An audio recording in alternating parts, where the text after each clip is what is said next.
Welcome, Keto Rewind. Today's video is going to show you everything we're making for Christmas Eve and Christmas dinner, keto style. So this is going to be a collection of recipes like keto cookies, keto cheesecakes, keto Danish, prime rib, all the sides that are going to be served with prime rib, like a keto summer squash casserole, to asparagus, all kinds of good stuff, followed by tomorrow, which is Christmas Day. We will have homemade spaghetti meatballs using a interesting noodle. So let's get started. And first of all, I want to wish everybody a happy holidays and a happy new year. Okay, so let's kick this off with a keto Christmas bark. It's basically pecans that you're going to roast on the stove with some butter, salt, heavy whipping cream, bring it to a simmer and add a little vanilla extract and some Licanto monk fruit sweetener and let that just come together on the stove and make kind of like a caramel sauce.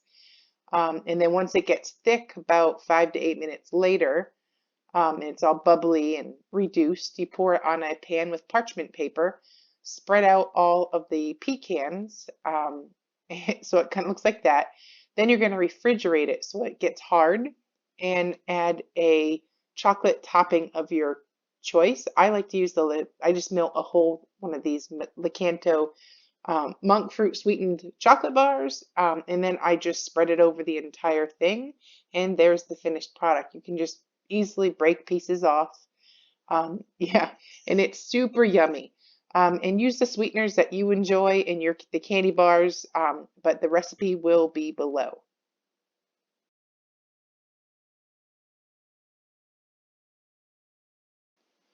Okay, key lime pie. First, you're going to make your own sweetened condensed milk that's sugar-free, with heavy whipping cream, a powdered sweetener of your choice. I use the powdered Licanto, and some butter, and you're going to put that on the stove, let that reduce, and that'll be your sugar-free sweetened condensed milk. And then we're going to make the crust. That's melted butter, add a pinch of salt, and then add your almond flour and your sweetener, bring that together and make a crust for your key lime pie. But unfortunately, I didn't get the middle part of the filling. So there's the crust. There's all the key limes I used to make the filling. The recipe will be below, but I will show you how to make heavy whipping or whipped cream, I should say. Basically, 1 to 2 cups of heavy whipping cream, depending how much you need, and a big sweetener to taste. So I use the powdered sweetener because it just makes it nice and smooth, and some vanilla. And there I piped it all in the key lime pie. So next we'll do the key lime cheesecake. I'm using a pecan flour mix with an almond flour for the crust for this cheesecake. I will have this cheesecake tomorrow, so I'm not going to show you the finished product in this video, but stay tuned for tomorrow's video. But basically same ingredients, except the flour is slightly different using the pecan flour, but also add a pinch of salt and then bring that all together, mix it well, and then you're going to add in melted butter and an egg and some vanilla and mix that all together. I found it was just so sticky that it was easiest just to use a whisk with my little fingers. And then once that's all wet and sticky, we're going to spread it in a springform pan. I believe it's a 10-inch. So I sprayed it all around, working my way somewhat up the sides, and then poking some fork holes in it and baking it. Again, chubby fingers. Wasn't recording, but I got half the filling done. But recipe will be low. But here's the finished cheesecake batter, if you will. Yeah, I know I got lumps in it, and that's because I didn't have room temperature creams, so make sure you do that. And then I bake that in the oven. So here's the sides. This is a keto like squash casserole, and you're basically gonna take, oh, by the way, mom's dicing up vegetables. You're gonna take zucchini and like squash, yellow squash, a red pepper, a green pepper, onion, and just basically cut it all up into very similar sized pieces so everything cooks around the same time. Hey, that's me. And here's the topping that you're going to put in it. You're going to want to use a whole, like 8 ounces of cream cheese. This is garlic, salt, and pepper. And I like to mix it, or I should say, mom is mixing in this case, but mix it in a big, large bowl because it kind of gets messy. Put your fresh herbs. You can, if you want to just use an Italian seasoning blend, that's fine. We had fresh herbs because of the prime rib that we made today, so that's why we're using fresh. But you can easily use all of these herbs in a dried form or just even an Italian seasoning blend.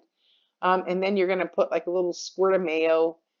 And obviously the recipe is going to be below with the exact amounts. This is my family's recipe, so I will write up a blog post showing you how to make this step by step. But this is just showing you how easy it is. My mom's using her hands. Food police are out. I know. Spray the pan with avocado oil. This way nothing sticks. And you're basically going to spread that mixture into the 9 by 13 baking dish.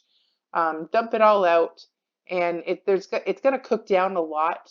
There's a lot of water that's in the squash, so don't worry about it being like a massive side or something. It's definitely going to cook down and reduce in size. So overfill it, go right ahead, or overstuff it, if you will. And then we're going to take the mixture that we mixed in it, minus the cream cheese, and spread on top. This way it kind of gives it a little crust on the top instead of having it like all mixed together. So my mom likes to have extra steps and mix it all in a bowl with the garlic, Parmesan cheese, cheddar cheese, and a Mexican blend cheese. Mix it all up and then just dump that all on the top. So when you bake in the oven, all the cheese will just have a nice like bubbly crust on the top. And this is seriously, even if I didn't eat keto, I would make this all the time. It's so delicious, so healthy, and so much flavor.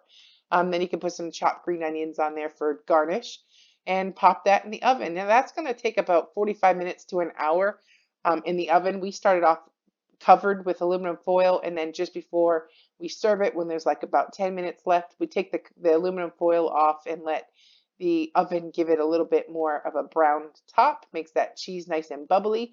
And there's the finished product. Showed you it cooked down quite a bit, and it pairs so nicely with prime rib, obviously, but a bunch of other, chicken and beef type sides. So let's do another side. This is the prosciutto wrapped asparagus. Another family favorite recipe. You're going to want to blanch your asparagus. So basically put them in the oven, in a hot pot of boiling water for like 3 minutes. Stop them from cooking in a water bath. And then now you have partially cooked asparagus. And you're going to put a little bit of cream cheese in some prosciutto with salt and pepper. And then just gently take a knife or use your fingers and roll it all together and make it like just a little bit of a wrapper on there. And that cheese will hold it all together. And then you're just going to finish it cooking in the oven. And then that's the other side that we're having. And lastly, let's prepare the prime rib. So this is the herb crusted prime rib. My husband's going to put it on the smoker. So he's going to cut in the fat part of it and make pretty deep holes so that you can bury some garlic down in there. That's a total optional step. This is a 3-bone prime rib, if I remember correctly. And just take a whole head of garlic and press that sucker down in there, and that makes your meat so flavorful. So he did it with like 6 heads of garlic and just buried them in there. And then kind of like close the holes up when you're all done. And then you're going to rub these herbs. I'll put the complete list of what we used with 4 tablespoons of olive oil and make like a nice little rub using the fresh herbs and the olive oil. But like I said, the recipe for that will be below. And once you've got that all mixed together, just simply take your hands, it's the easiest, and rub all over that prime rib and just get going into Flavor Town, because that seriously is so freaking good. And keto approved once again. So yeah, we're gonna be eating good tonight. So I will double check what temperature my husband smokes it at. I want to say it was 300 degrees, but like I said, the blog post will have it below. But he sets it in the smoker and just leaves it alone until it gets to like medium, I believe, and then he'll pull it off. And then while we're cooking, we're having a rum and Coke Zero, excuse me. It is the holidays, so had some alcohol today. And then also, here's the cookies for Santa. These are the Keto Connects thumbprint cookies. The recipe will be below. I didn't think I needed to show you how to do it because their video was pretty awesome. And this is from Simply Misty. They're chocolate chip cookies. And I'm just waiting on my oven with all the cookies. But there's the finished product with the blackberry jam. I did end up using Lily's peanut butter cups and stuffed them in there. So I did both a chocolate version and a blackberry jam version of the thumbprint cookie.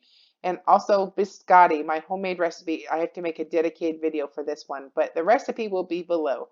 And now if you're interested what my plate looked like, all keto Christmas Eve's dinner, here it is. Oh wait, I'll show you my husband cutting the prime rib. It's just came off the smoker, and it's medium or so. I believe I like my pieces a little bit more done, so he usually takes middle pieces and I take the ends. But anyways, cook it to your desired doneness. But you can take a peek right there and see the garlic that's been shoved right in there. Oh my gosh, it's so good. But there's the finished product. My asparagus, my prosciutto wrapped asparagus, the keto summer squash casserole, and the prime rib. So it was so delicious. Sorry about the camera. And then here's the key lime pie finished product with the whipped cream topping. That was delicious. And there is the bark, the keto Christmas bark that's been broken up. And we just basically grab a piece of pie and then slap on a cookie. And I haven't finished those biscotti yet, so don't judge. And then there's the Simply Misty's chocolate chip cookies and everything. And that's a wrap. I hope you enjoyed the Christmas holiday keto haul, recipe haul. And for all or each individual recipe, I will have a blog post with more step-by-step instructions. And you can click the link below or go to ketorewind.com. I will be back tomorrow with the actual Christmas Day recipe haul, part 2.